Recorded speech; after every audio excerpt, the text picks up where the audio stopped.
All right, Cabin in the Woods, 100 Days, 100 Movies. Like, yeah, these past couple ones are like really quick. I'm uploading them all in one day because I have a lot to do. So I just watched a bunch and then I'm making up for lost time. And these are very quick reviews. But Cabin in the Woods, loved this one. This one was really fun. Really solid, like, subversion. I thought it was really interesting what they did with it. The whole horror elements and like the 5 like archetypes that are in every like horror movie. And that's like it like the whole concept that they're used to appease gods. I thought it was really interesting. It's a good mystery, like you slowly build to the point where you kind of understand what's happening. It's like it's drop fed to you as you progress throughout the film. Overall, I liked all the characters. Marty was probably the best by far. He was the most interesting. I like how he survives. He's supposed to be the fool, but he's the smartest out of all of them. They're really dislikes. I guess it's like the CGI was actually pretty bad. Even for the time, like, it wasn't that great. I mean, that's not something to discredit it, but still. The final bit goes on for a little too long. Like, why does Ripley show up and they, like, fight her? I think that was kind of unnecessary. It should have been a moral debate between the two of them. It should have been him versus her, not Ripley showing up and then complicating things. It should have been a long, drawn-out, like, dialogue, probably, where they basically... She's on the side of killing him, of course, and then he's on the side of not. I think that would have been way more interesting than just a third party showing up and then trying to make the decision for them. I feel like it would have been way better to pose a moral debate that they have to talk about rather than some third person.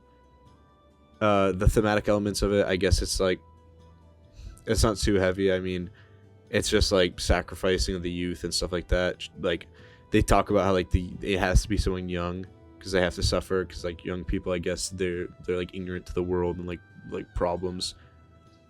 It's not a very thematically dense movie, but it doesn't really matter. This is a fun spectacle. I loved the concept that I was going for. It was executed really well. This is definitely one of my favorite movies on this list. It's not really a horror movie. If anything, it's like a slasher thriller, like an action movie.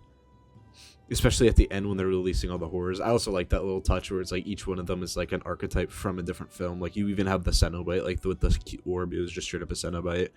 Each one of those like nightmares at the end, like you could see them from a different source. And I thought that was just a nice little touch. They weren't super similar, but it's like it goes in line with what the character said earlier, where these are what nightmares are from. So it's like these are supernatural creatures that people captured and then based these stories off of, which I thought was a pretty interesting thing. The mermaid was freaky. I loved the design for it. All the designs for all the monsters was really good. It was like they don't even have to do anything to get that sense of fear. Like if you just saw them, like you would be like creeped out. Like just the design of all of them is really good. So yeah, there's not really much to say about this film. It's just a really solid one. Definitely watch it. 100% recommend it. I might give it a solid 9 out of 10.